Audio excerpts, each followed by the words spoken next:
In this video, we'll look at measuring by weight. Measuring by weight doesn't happen as often in a home kitchen as measuring with dry measuring cups, measuring spoons, and liquid measuring cups. However, in a commercial kitchen and in commercial settings when food is manufactured, weight is the main way that ingredients are measured. And weight is also the most accurate way. We'll measure a few different ingredients and a couple of key items to remember in measuring correctly. So I have an inexpensive kitchen scale, and turn it on and let it zero out. And then one of the first things to make sure that you check is that you have the proper unit of measure that you want to measure by. So for example, this scale is currently on ounces. But if I wanted to change the unit of measure, there's a button right here that says unit. And when I push that button, it goes from ounces to pounds, fluid ounces, and grams. So we're back to ounces. So if I needed 4 ounces of apples, I simply turn the scale on, I zero it out, and I already have too much in that particular apple. So I'd have to cut it and remeasure the portion. So you can measure with it directly on the scale. So you can see that my 3 apples add up to 15.38 ounces, or if I change my unit, it's almost a pound. So it's just short, 16 ounces is a pound. So if I added another apple, we'd go over a pound.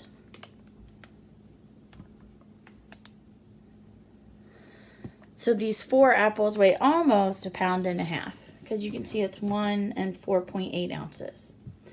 So 1 pound and 8 ounces would be a pound and a half. So some ingredients can go directly on the scale, and that's really simple. Other ingredients need more of a container to hold them, but we don't want the weight of the container. We want what's referred to as the tare weight. So we want the weight of just the ingredient without the weight of the container. So to do that, I go over to my power button where it also says ZT. I'm going to zero that out. So now when I add my noodles to get 4 ounces of noodles, when I have 4 ounces, I will know that it is just noodles and not the container. Oh, I'm still in pounds. So let's move this back to ounces.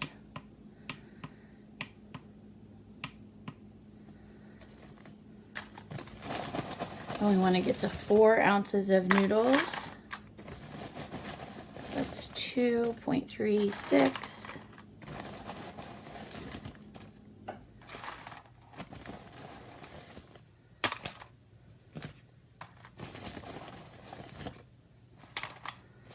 So we'll add noodles just until we get to 4 ounces. We're going to be just a little bit over on our noodles.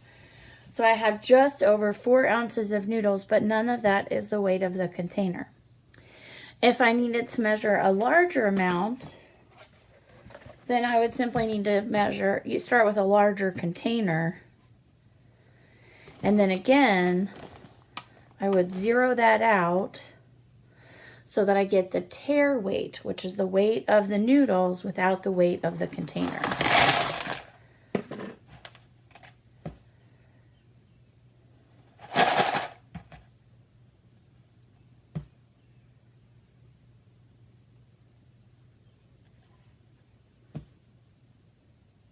So you can see it's 4.02, just like it was in the first container. So we know that it's just the weight of the noodles. And this can even be done with flour. And in a commercial kitchen, or if you're baking from a commercial recipe, you might see so many pounds of flour or ounces of flour. So I want to, again, I have that container on my scale. I zero it out. And then I add to the container until I get the amount of flour that my recipe calls for.